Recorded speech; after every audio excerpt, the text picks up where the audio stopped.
By December 1914, the Great War, barely months old, had already devolved into a brutal stalemate. The hopeful cries of a swift victory had faded, replaced by the grim reality of trench warfare.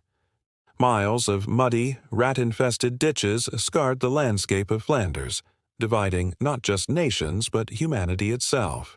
Propaganda churned out on both sides painted the enemy as a monstrous, inhuman force, fueling the hatred that sustained the conflict. But as Christmas approached, something unimaginable began to stir in the frozen fields of no man's land. Christmas Eve, 1914. The air was still and bitterly cold. The usual sounds of rifle fire and shelling had subsided into an uneasy quiet. Then, from the German trenches, a sound broke the silence. A melody, hauntingly familiar, drifted across the frozen fields. Stille Nacht. German soldiers, lit by the flickering glow of lanterns, were singing carols. A ripple of disbelief spread through the Allied lines. This was the enemy, the Huns, singing Christmas carols. Tentatively, cautiously, some British and French soldiers began to respond with their own festive songs. The air, usually thick with bullets and shrapnel, was now filled with the gentle harmony of opposing choirs. Then came the first tentative steps. From the German lines, a figure emerged holding a small Christmas tree. "Tommy, Merry Christmas," the voice called out. Fear, ingrained by months of combat, was slowly being replaced by a profound, almost childlike curiosity. Letters and diaries from the time paint a vivid picture of these first encounters.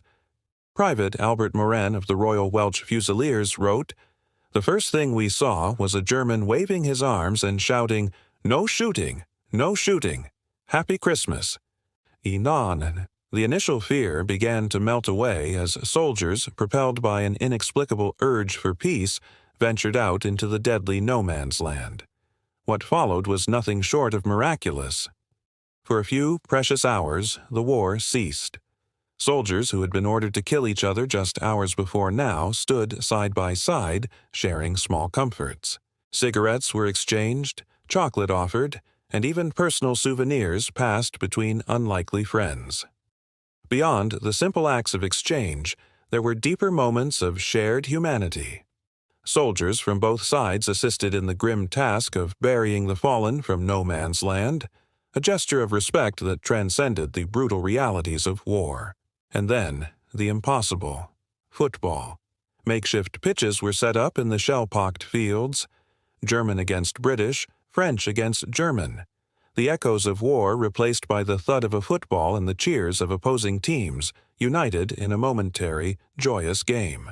These are not mere legends. They are recounted in countless letters and diaries. Lieutenant Johannes Niemann of the German 133rd Royal Saxon Regiment wrote of swapping buttons with a British soldier saying, "We shook hands and parted, hoping to meet again in peace." Private Henry Williamson of the London Rifle Brigade described receiving a small, carved wooden bird from a German soldier.